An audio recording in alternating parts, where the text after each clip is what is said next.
중국 전설에 염라대왕 앞에 이승에서 새 청년이 끌려갔다는 이야기가 있습니다.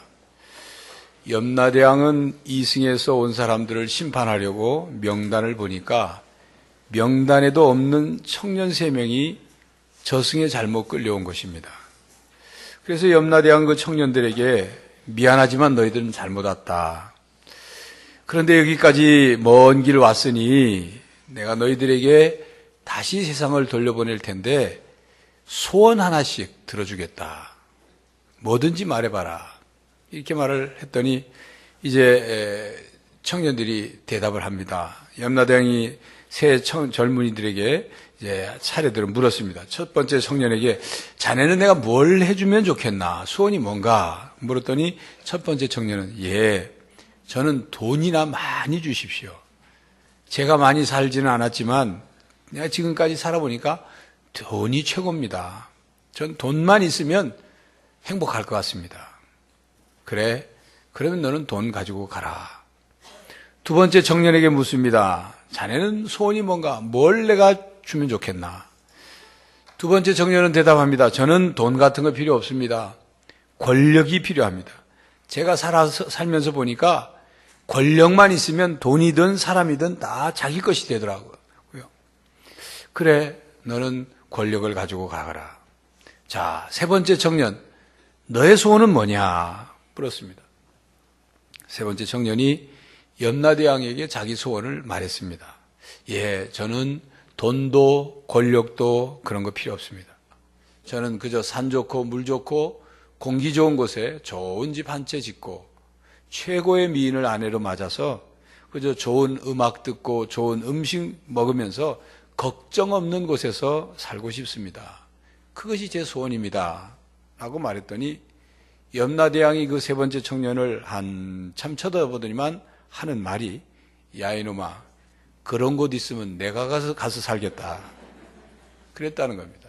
중국 전선에 나온 얘기입니다. 이 이야기는 뭘 얘기하려고 하는 것일까요? 여러분 가운데 이야기를 들으면 나도 한번 잘못 끌려갔다가 소원을 이루어가지고 이 땅에 다시 오면 좋겠다. 이런 생각을 하는 사람이라면 이 이야기의 뜻을 잘못 들은 겁니다.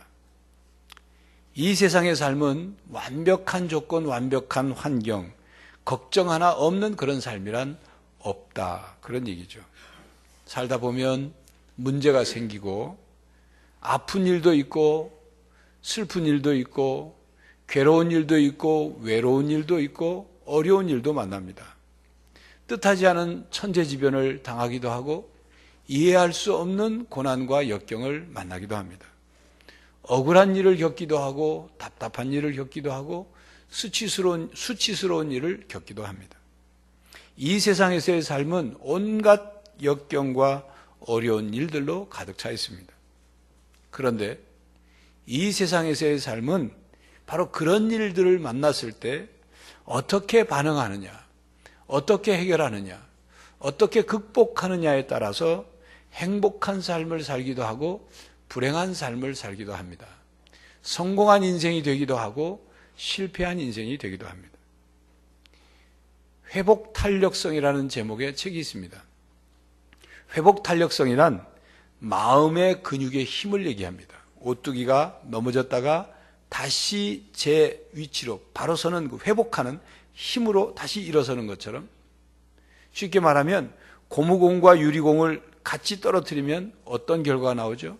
고무공은 본래 떨어뜨린 그 위치로 다시 튀어 오르지만 유리공은 깨지고 맙니다. 회복 탄력성이 유리공은 없는 거죠. 그 책에서는 역경과 어려움을 만난 사람들뿐만 아니라 일반적인 사람들이 자기의 삶의 어떤 문제나 과제를 해결할 때 마음의 힘으로 어떻게 그것을 극복하고 회복해 가느냐에 관한 내용이 담겨져 있습니다. 45세의 나이에 미국 땅에서 차량 전복 사고로 전신 마비가 된 서울대 지구환경과학부 이상묵 교수의 얘기로부터 시작해서 우리나라 비보이계의 최고 댄서였던 그러나 교통사고로 하반신 마비가 된 28살 우정훈 씨, 부산에서 고깃집을 하다가 망한 유춘민 씨, IMF 때 노숙자가 되었다가 작은 두부 공장을 경영하는 김동남 사장 등 이야기들이 소개되어 있습니다. 그들이 자기에게 찾아온 역경과 위기를 어떻게 회복하고 극복했는지를, 어떤 새로운 인생을 살게 됐는지를 소개하고 있습니다. 특별히 그 책에서는 긍정심리학자들의 연구 내용을 소개하고 있습니다. 긍정심리학이란 심리학의 한 분야입니다. 그동안 심리학이 병적인 심리 상태를 치유하는 것에 초점을 맞췄다면, 긍정심리학은 정상적인 사람들을 더 고양시키고 발전시키는 데 관심을 갖습니다. 이 긍정심리학에서 최근 10여 년 동안 여러 가지 긍정성 증진 훈련 방법을 연구했는데, 그 훈련 방법 중에 가장 단연 최고의 효과를 지닌 것으로 입증된 것이 바로 감사하기 훈련입니다. 특히 감사하기 훈련 효과는 신경심장학이라는 학문 분야를 통해서 입증이 되었습니다. 여러분, 예로부터 마음이 어디 있느냐 하면 이 심장 쪽을 얘기를 하죠. 사람의 감정이나 마음의 변화가 심장박동의 변화와 아주 밀접한 연관이 있기 때문에 일반적으로 사람들은 마음이 심장, 여기에 있다고 얘기를 했습니다. 그러나 그동안 의학계에서는 심장이 뇌의 명령을 그냥 수동적으로 받아서 수행하는 기관이라고 그렇게 여겼습니다. 하지만 최근 신경심장학에서는 심장은 마치 뇌처럼 일종의 지각 능력이 있는 기관이고, 뇌와는 별도로 독립적으로 학습하고 기억하고 독자적으로 기능적 결정을 내리기도 하는 기관이라고 말을 합니다. 심장과 뇌는 서로 정보를 주고받으면서 밀접하게 상호소통한다고 합니다. 뇌의 판단에 따라 심장 박동수가 빨라지기도 하지만, 거꾸로 심장에서 보내는 특정한 신호가 뇌의 인지가 돼서 감정과 인지 능력에 영향을 미치기도 한다, 그 얘기입니다. 그래서 심장 박동과 감정 사이의 밀접한 연관성에 주목한 이 학자들은 심장 박동수를 가장 이상적으로 유지시켜주는 긍정적 정서가 무엇인지를 찾아내기 시작했는데, 바로 그 찾아낸 결론은 바로 감사하는 마음이었습니다. 감사하는 마음은 우리가 편안히 휴식할 때나 깊이 잠이 들었을 때보다도 심장 박동수의 변화 주기를 더욱 일정하게 유지시켜주는 그런 것으로 밝혀졌습니다.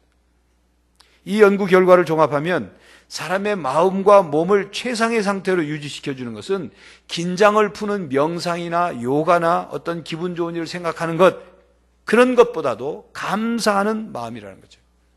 감사하는 마음이야말로 긍정심리학이 지향하는 최선의 마음의 상태이고, 긍정성 향상을 위한 마음의 훈련을 한다면 바로 이 감사하기 훈련을 해야 한다, 그 얘기입니다. 회복 탄력성을 높이는 훈련, 마음의 근육을 키우고 강화시키는 훈련, 바로 이것이 감사하기 훈련이다. 감사합니다. 참 감사하다. 고맙습니다. 참 감사한 일이다.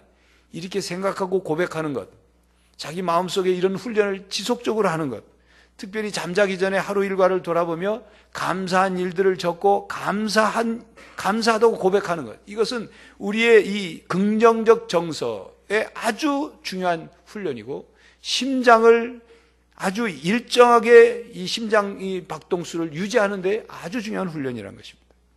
이렇게 일반 학문인 긍정심리학에서도 성경에서 말씀하는 감사하는 생활, 감사신앙이 얼마나 중요한지를 연구하여 발표하고 있습니다. 성경 말씀에 왜 하나님께 감사하라고 하는지, 왜 범사에 감사하라고 하는지, 왜 또 그리고 어떻게 이 신앙의 위인들은 고난 가운데서도 하나님께 감사하며 찬송했는지를 일반 학문이 더 그것을 증명해주고 있다, 그 말입니다. 감사신앙은 우리의 심장을 안정시키고 뇌의 긍정성을 높이고 긍정적 정서가 향상이 되고 긍정적인 생각을 갖게 해서 고난과 역경과 위기를 극복할 수 있는 회복 탄력성을 향상시킵니다. 오늘 본문 말씀에는 이 회복 탄력성 지수가 아주 높은 한 인물이 나오죠. 요셉이라는 사람입니다. 본문 말씀은 요셉과 그 형제들이 애굽 궁정에서 만나는 장면의 내용입니다. 요셉은 17살 때 꿈을 꿨습니다. 꾼 꿈을 부모님과 형제들에게 이야기했습니다. 분위기가 썰렁해졌습니다. 형제들은 아주 요셉을 못마땅하게 했어요. 왜? 꿈의 내용이 부모의 곡식단과 형제의 곡식단이 요셉의 곡식단에게 절하는 거예요. 무슨 얘기입니까? 요셉이 윗사람이 되고 부모나 형제들 다 그 앞에 절을 한다는 그런 얘기니까 형제들이 좋아할 리가 없죠. 요셉을 미워하고 시기하기 시작했습니다. 그러던 어느 날 요셉이 아버지의 심부름으로 들판에 있는 형들에게 갔다가 형들이 요셉을 애굽에 가는 상인들에게, 노예 상인에게 팔아넘기죠. 은 20을 받고 아닌 밤중에 홍두깨격으로 부모에게 작별 인사 한마디도 못하고 요셉은 노예로 애굽에 팔려갑니다. 요셉이 얼마나 당황했을까요? 황당했을까요? 요셉이 얼마나 고통스러웠을까요? 괴로웠을까요? 자기를 팔아넘긴 형들에 대해서 요셉이 어떤 마음이 들었을까요? 배신감, 미움, 분노, 증오심, 복수심, 이런 것들이 들었지 않겠습니까? 그렇게 애굽에 팔려온 요셉은 보디발 장군의 집의 종으로 팔려가게 됐고 그곳에서 15년 동안 생활하면서 주인 보디발에게 신임을 받습니다. 성실하게 일했고 신실함을 보여주니까 이 주인이 모든 것을 다 요셉에게 맡기고 다 책임을 맡겼어요. 관리하겠어요. 그렇게 요셉이 20대 후반 청년이 되었을 때 보디발 장군의 아내는 남편이 없을 때 계속적으로 요셉을 유혹했습니다. 한두 번이 아니에요. 성경에 보면 날마다 요셉에게 동침하자고 청하했다고 기록하고 있습니다. 그러던 어느 날 강력한 유혹을 요셉이 거절하자 그 여주인은 괘씸죄를 적용해서 요셉이 자신을 강간하려 했다고 주인 남편에게 그렇게 누명을 씌웁니다. 그 결과 억울하게 요셉은 왕의 감옥에 갇히게 되고 그리고 그때 요셉의 나이가 27이에요. 요셉의 인생이 참으로 기구하죠. 감옥에서도 요셉은 성실함이 인정이 되어서 감옥을 총괄하는 간수장에게 신임을 받고 감옥의 모든 일들을 다 맡게 됐습니다. 그 감옥은 왕의 죄수들을 가두는 감옥이었기 때문에 그곳에서 왕의 술 맡은 관원장과 떡 맡은 관원장을 만나게 됩니다. 죄수의 몸, 같이 수감된 거예요. 역시 그러던 어느 날 이 술 맡은 관원장과 또 떡 맡은 관원장이 꿈을 꾸죠. 그 꿈이 이상해서 어떻게 해석해야 할지 알지 못할 때 요셉이 그것을 해석해 줍니다. 얼마 뒤에 해석해 준 그대로 술 맡은 관원장은 풀려나서 복직이 되고 떡 맡은 관원장은 매달려 처형당해 죽게 됩니다. 요셉을 기억해 줄 줄 알았던 술 맡은 관원장은 복직이 된 다음에 까마득하게 요셉을 잊어버렸어요. 그렇게 2년이 지났어요. 그리고 3년, 요셉이 감옥 생활 3년 차가 되었을 때 애굽의 왕 바로 왕이 꿈을 꾸죠. 근데 그 꿈이 하도 이상해서 애굽에 있는 모든 점술가들과 현인들을 불러다가 해석을 해버려도 명쾌한 해석을 하지 못해요. 그런 상황이 처해지자 술 맡은 관원이 옛날 자기 꿈을 해석해 주던 요셉이 기억이 나서 왕에게 요셉을 소개합니다. 요셉이 왕 앞에 나타나서 하나님의 하나님의 영이 요셉을 감동시켜서 그 왕의 꿈을 명쾌하게 해석을 합니다. 그 해석해 준 요셉을 보고 애굽 왕이 생각을, 이렇게 하나님의 신에 감동이 된 일을, 이렇게 지혜로운 사람을 내 수하에 두자. 그리고 애굽의 총리로 삼죠. 바로왕의 꿈을 해석해 준 그대로 7년 동안 애굽 땅에 풍년이 옵니다. 그리고 나서 그 다음에 흉년이 오죠. 풍년이 왔을 때 애굽은 곡식을 창고에 쌓아두고 관리를 하죠. 다른 근동 지역은 다 풍년을 그냥 누리고 그냥 지나갔습니다. 흉년이 왔을 때 다른 나라는 준비된 곡식이 없어서 애굽 땅에 곡식을 사러 옵니다. 그때 요셉의 형제들도 애굽 땅에 내려와서 요셉을 지금 만나게 되는 거예요.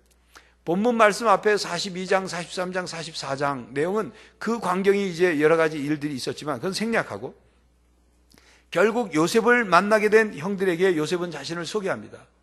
내가 요셉입니다. 나의 아버지가 안녕하십니까? 이 말을 듣자 형들은 놀라서 아무 말도 하지 못합니다. 그도 그럴 것이 자신들이 팔아버린 동생이 애굽이라는 당시에 가장 크고 강력한 나라의 총리가 돼서 떡하니 서 있으니 그야말로 이 놀라 자빠질 일이죠.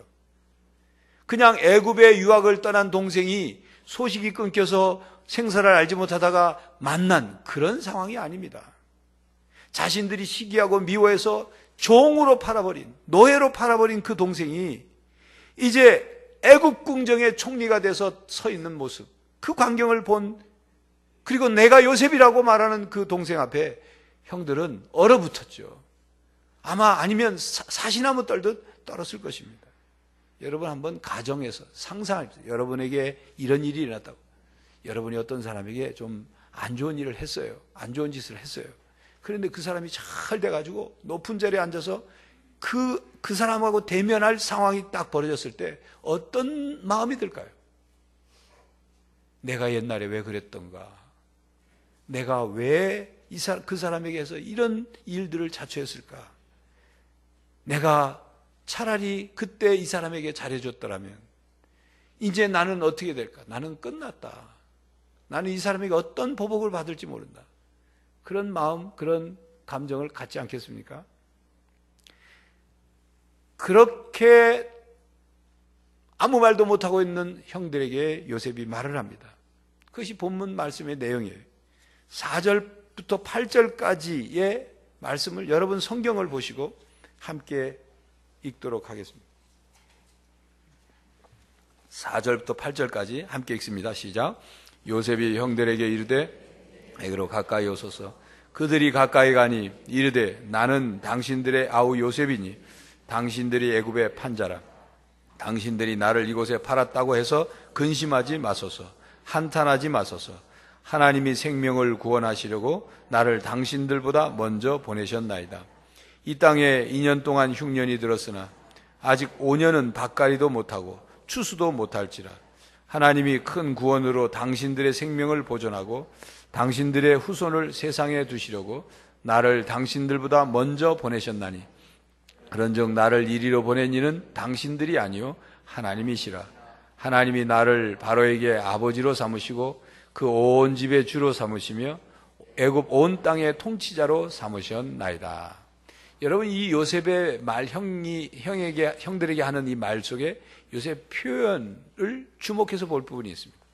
4절에 보면 요셉이 형들에게 자신을 뭐라고 하면 당신들이 애굽의 판자라라고 얘기해요. 그리고 5절에 보면 당신들이 나를 이곳에 팔았다고 해서 근심하지 마소서, 한탄하지 마소서. 하나님이 생명을 구원하시려고 나를 당신들보다 먼저 보내셨나이다 라고 말합니다. 무슨 얘기냐면 나는 형들이 애굽에 팔았지만 그게 아니고 하나님이 나를 형들보다 먼저 애굽에 보내신 것입니다. 나는 팔린 자가 아니고 보내진 자입니다 라는 고백이에요. 여러분 이 말이 별거 아닌 것 같으로 여기서는 안 됩니다. 굉장히 중요한 고백입니다. 요셉은 자신의 삶의 전체를 사람의 관점으로 보지 않고 하나님의 관점으로 보았습니다. 자신의 삶은 하나님의 손에 의해서 이루어진다는 것을 철저히 믿었고 자신의 삶에 벌어진 모든 사건은 하나님의 주권 아래서 이루어졌다는 것을 고백하는 내용이에요. 여기서 잠깐 그리스도인들이 가져야 할 중요한 세 가지 신앙이 있습니다. 에베네셀 신앙, 임마누엘 신앙, 여호와 이레 신앙입니다. 이것은 삶의 시제에 시간에 초점을 맞추고요. 과거, 현재, 미래에 대한 우리가 가져야 될 신앙입니다. 과거를 돌아보면서 가져야 할 신앙은 에벨에셀의 신앙이에요. 에벤에셀이라는 말에 담긴 뜻은 본래에는 도움의 돌이란 뜻인데 그 의미는 하나님께서 여기까지 도우셨다 이런 뜻이에요. 이 에벤에셀의 신앙을 가진다는 말은 내가 지금까지 살아온 과거를 돌아보니 하나님께서 여기까지 나를 도우셨습니다. 하나님께서 여기까지 도우셨다는 사실을 제가 믿습니다. 나에게 일어난 모든 일 속에 하나님이 함께 하셨고 하나님의 도우심이 있었음을 고백합니다. 도우신 하나님의 손길마다 하나님의 은혜입니다. 그러므로 하나님 감사드립니다 하는 신앙이에요. 이 에베네셀 신앙은 현재에도 하나님께서 나와 함께 하심을 믿습니다 라는 임마누엘 신앙으로 이어지죠. 지금까지 도우신 하나님이, 과거에 나를 도우신 하나님이 지금 오늘 지금 현재도 나와 함께 하시고 나를 도우신다는 신앙이에요. 이 신앙이 이 임마누엘 신앙으로 이어져서 이 임마누엘 신앙이 하나님이 나와 함께 하신다, 내가 하나님과 함께 살아간다는 신앙 고백을 하게 되고, 이 임마누엘 신앙은 더 나아가서 지금 과거에 나를 도우신 하나님이 지금도 나와 함께 하시면서 돕고 계시고, 그리고 앞으로도 나를 도우실 것이라는, 내 삶의 미래를 주님이 준비해 놓으시고 나를 도우실 것이라는 여호와 이레 신앙으로 나가는 거죠. 여호와 이레란 말은 여호와께서 준비하신다, 그런 뜻입니다. 이 세 가지 신앙이 우리 그리스도인들에게 있어야 하는데, 요셉의 삶을 보면 이 세 가지 신앙이 확실했습니다. 에베네셀 신앙, 임마누엘 신앙, 여호와 이레 신앙, 이 세 가지 신앙이 요셉에게 분명히 있었어요. 이 세 가지 신앙은 신약성경 로마서 8장 28절에 요약이 됩니다. 우리가 알거니와 하나님을 사랑하는 자 곧 그의 뜻대로 부르심을 입은 자들에게는 모든 것이 합력하여 선을 이루니라. 바로 이 신앙은 모든 일을 하나님의 관점으로 바라보고 하나님의 선하신 뜻을 이루는 삶을 살아가는 것을 말합니다. 이 신앙이 있었기 때문에 요셉은 자신은 형들에게 의해서 팔려온 것이 아니라 하나님이 나를 보내셨다고 고백하고, 그렇기 때문에 자신이 애굽에 왔고 애굽의 총리가 되었다고 지금 고백할 수 있는 거죠. 사람의 관점으로 보면 요셉은 형들에게 미움을 받아서 애굽의 종으로 팔려온 사람입니다. 파란만장한 인생을 사는 사람이에요. 그런데 하나님의 관점에서 보면 하나님께서 요셉의 형들을 통해서 요셉을 애굽에 보내신 거죠. 요셉은 바로 그걸 깨달았어요. 자신의 삶을 하나님께서 주관하신다는 것, 그래서 자신이 어디 있든지 하나님께서 함께 하신다는 것. 비록 자신이 종으로 팔리고 종살이를 하게 됐고 누명을 쓰게 됐고 감옥의 죄수로 살게 되었어도 하나님께서 나와 함께 하시고, 왜? 하나님이 나를 이곳에 보내셨기 때문에, 하나님께서 나에게 향하신 선하신 목적을 위해서 나를 사용하실 것을 요셉은 믿었습니다. 그렇게 믿었기 때문에 하나님께서 하시는 일에 대해서 받아들일 수 있고 이해할 수 있고 고백할 수 있고 감사할 수 있는 단계까지 이르게 된 거죠. 이게 요셉의 감사신앙이에요. 이게 요셉의 회복 탄력성입니다. 여러분, 어떻게 다윗이 10년 동안 광야에서 사울왕에게 쫓겨다니면서도 하나님께 대한 신앙을 잃지 않고 하나님께 감사하고 찬양하는 시를 쓸 수 있었을까요? 어떻게 다니엘의 3명의 친구가 바벨론의 포로로 끌려가서 바벨론의 금신상에게 절하지 않는다고 풀무불에 던져서 태워 죽이려고 던졌을 때 하나님께서 자신들을 구원해 주실 것이라고, 혹시 구원해 주시지 않을지라도, 그리 하시지 않을지라도 자신들은 하나님만을 섬길 거라고 고백할 수 있었을까요? 바벨론 왕 외에 어떤 신에게나 사람들에게도 절하지 말라는 왕의 명령에도 불구하고 다니엘은 하루에 3번씩 예루살렘을 향하여 기도를 하고 하나님께 감사했다고 기록되었는데 어떻게 그럴 수 있었을까요? 선지자 하박국은 무화과 나무에 열매가 잎이 마르고 또 포도나무에 열매가 없고 감람나무에서 열매를 딸 수 없고 밭에 먹을 것이 없고 우리의 양이 없고 외양간에 소가 없을지라도 나는 하나님으로 인하여 즐거워하고 나의 구원의 하나님으로 인하여 기뻐하겠다고 할 수 있었을까요? 사도 바울과 실라가 빌립보성에서 말도 안 되는 이유로 매를 맞고 감옥에 갇혔음에도 불구하고 그들은 그날 저녁 주님께 기도하며 찬미했습니다. 감사하는 고백을 드렸어요. 바울은 로마 감옥에 갇혔을 때도 끊임없이 자신이 감옥에 갇혀 있었음에도 불구하고 기뻐했었고 감사했었고, 그러면서 에베소 교회, 골로새 교회, 빌립보 교회, 데살로니가 교회를 향해서 주 안에서 기뻐하라, 항상 감사하라고 권면했던 것입니다. 어떻게 그럴 수 있었을까요? 요셉이 종으로 팔려가서도, 감옥에 있으면서도 하나님께서 합력하여 선을 이루실 것을 믿었기 때문에, 그렇게 이루어질 것을 믿었기 때문에 끝까지 신앙을 지킬 수 있었고, 마침내 그의 꿈을 이루었고, 그리고 하나님께서 이렇게 하신 것입니다, 하나님께서 나를 애굽에 보내신 것입니다 라고 고백할 수 있어요. 이게 감사 신앙으로 나가는 아주 중요한 신앙 고백인 것입니다. 우리의 삶을 사람의 관점, 이 세상의 관점, 중력이 지배하는 그런 적용되는 그런 땅의 관점으로만 보면 감사할 수 없습니다. 물질 세계의 모든 가치관을 두고 소유에 집착하고 욕심을 부리고 끊임없이 다른 사람과 자기를 비교하며 사는 사람은 감사할 수 없습니다. 모든 것이 못마땅해요. 모든 것이 불평거립니다. 모든 것이 공평하지 않게 느껴져요. 왜 나한테만 이런 이상한 일들이 일어나냐고 불만을 토로합니다. 그러나 하나님께서 나를 이 세상에 보내셨다. 하나님께서 나를 이 세상에 보내실 때 나에게 선한 계획과 뜻을 가지고 이 땅에 나는 보내진 것이다. 이 일은 하나님께서 나에게 맡겨주신 것이다. 이 역할은 지금 나만이 할 수 있는 일로 하나님이 나에게 맡겨주신 것이다. 내가 지금 겪고 있는 일은 하나님께서 나에게 특별한 계획과 뜻이 있으셔서 지금 내가 겪는 일이고, 이 일에 하나님이 함께 하시기 때문에 반드시 이 일을 해결할 수 있다.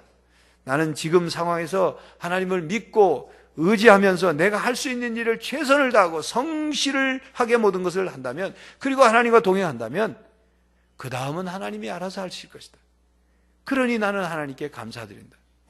이런 감사 신앙으로 살 때 모든 것이 감사한 거죠.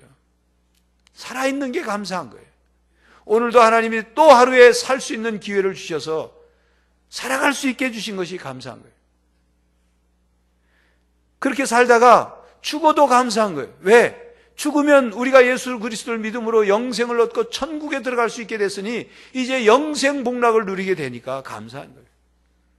이 세상에 올 때 알몸으로 왔다가 그래도 지금 옷이라도 걸치고 있고 밥이라도 한 숟가락 먹을 수 있고, 내가 그동안 살면서 누렸던 것, 슬프고 괴로운 일도 있었지만 웃을 일, 기쁠 일, 행복한 일도 있었지 않습니까? 나에게 사랑하는 가족이 있고, 내 속마음을 털어놓을 친구가 있고, 그리고 음식을 서로 나눠 먹을 수 있는 이웃도 있고, 그리고 함께 신앙생활하고 내가 힘들어할 때 나를 위해 기도해주는 교우들이 있잖아요. 양정교회에서 신앙생활하는 것이 감사한 일 아닙니까? 이 모든 일을 생각하면 감사한 일밖에 없는 거예요. 내가 하나님을 알고 하나님을 믿게 돼서 이 땅에서 살다가 그냥 불행과 허무로 인생을 끝나는 것이 아니라 하늘의 신령한 세계를 알게 됐고, 이 세상의 물질 세계에 얽매여 살지 않고 영적인 깨달음을 갖고 살게 된 것. 그래서 죽으면 천국에 들어갈 수 있다는 사실을 믿고 소망을 품고 살아가게 된 것. 이 감사한 일 아닙니까? 모든 게 감사하는 일이에요. 날 구원해 주신 것이 감사하고, 나와 함께 하시는 하나님이 감사하고, 내 기도를 들어주시니 감사하고, 내 기도를 거절해 주신 것도 나중에는 감사하게 깨닫게 되는 거예요. 그때 하나님이 내 기도를 들어주셨으면 내가 어떻게 됐을까? 아마 내가 세상으로 빠져서 타락하고 만신창이가 됐을 거다. 그거 깨달으니까 감사합니다. 여러분, 때로는 하나님이 우리로 하여금 우리의 마음속에 감사하는 마음, 감사신앙이 사라질 때 하나님이 어떤 일을 하시냐면 우리에게 우리가 가지고 있는, 누리고 있는 그 어떤 것을 잠깐 뺏어가십니다. 잠깐 가져가셔요. 그래서 우리가 이 내가 가지고 있었던 게, 누리고 있었던 게 정말 소중한 거구나, 그걸 감사하게 여기며 살아야 되는구나, 귀하게 여기며 살아야 되는구나를 깨닫게 하셔요. 그런 거 깨닫게 될 때 하나님, 내가 비록 건강을 잠깐 잃어버렸지만, 내가 물질을 잠깐 잃어버렸었지만 그래도 이런 깨달음을 갖게 하시니 감사합니다. 이게 바로 회복 탄력성이에요. 왜 나만 겪는 고난이냐고 불평하지 하지 마세요. 고난의 뒤편에 있는 주님이 주실 축복 미리 보면서 감사하세요. 너무 견디기 힘든 지금 이 순간에도 주님이 일하고 계시잖아요.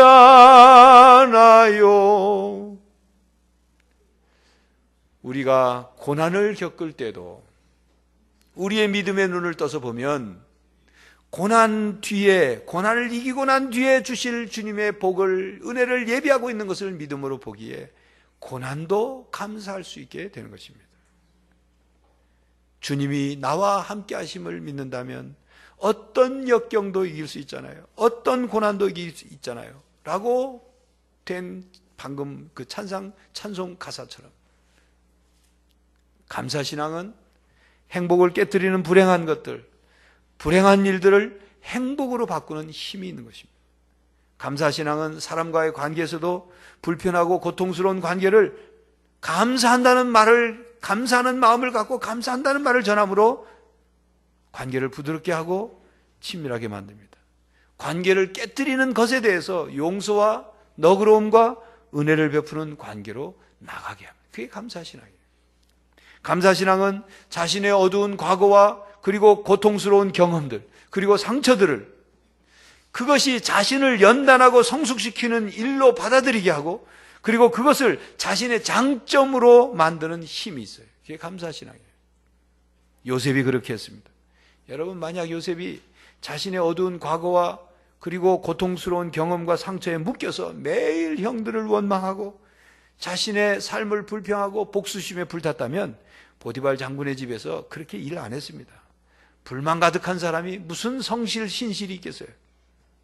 감옥에서도 억울함과 분노 때문에 증오심과 복수심 때문에 그냥 보디발 장군의 아내를 향해서 이만 갈고 있었다면 감옥의 간수장 눈에 요셉은 들어오지 않았을 거예요.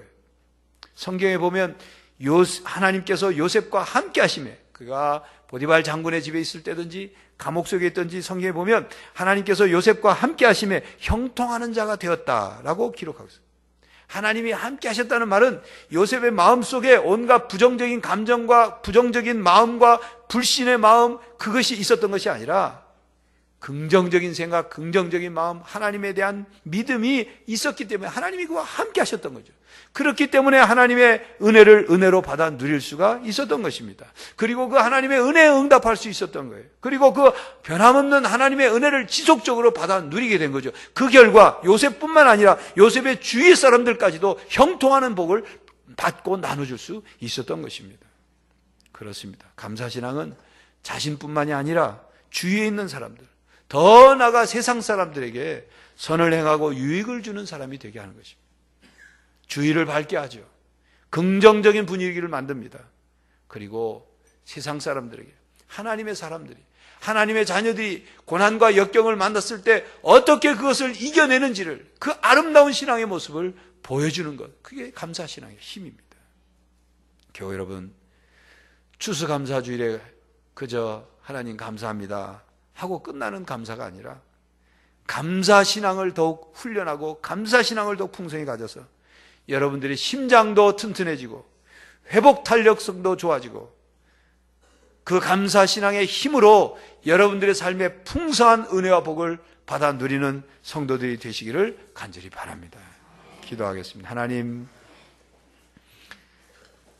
짜증과 불평과 원망과 온갖 부정적인 감정과 마음으로 살아갈 수밖에 없는 이 땅의 삶이지만 그러나 저희들에게 하나님을 믿는 믿음을 주시고 하나님이 지금까지 나와 함께 하셨다는 에베네셀 신앙과 지금도 나와 함께 하신다는 임마누엘 신앙과 앞으로 나의 미래도 하나님이 예비해 놓으셨다는 여호와일의 신앙으로, 그래서 모든 것이 합력하여 선을 이룬다는 분명한 신앙으로 어떤 상황, 어떤 사건, 어떤 처지에서든지 믿음의 눈으로 하나님께 감사하게 하여 주시옵시고 그 감사하는 마음, 감사하는 신앙이 힘이 되고 능력이 되어 우리의 삶을 변화시키고 그리고 새로운 깨달음을 얻고 우리의 믿음이 성숙될 뿐만 아니라 하나님이 우리에게 형통케 하는 복을 주실 때 받아 누릴 수 있는 감사 신앙인들이 다 되게 하여 주시옵소서.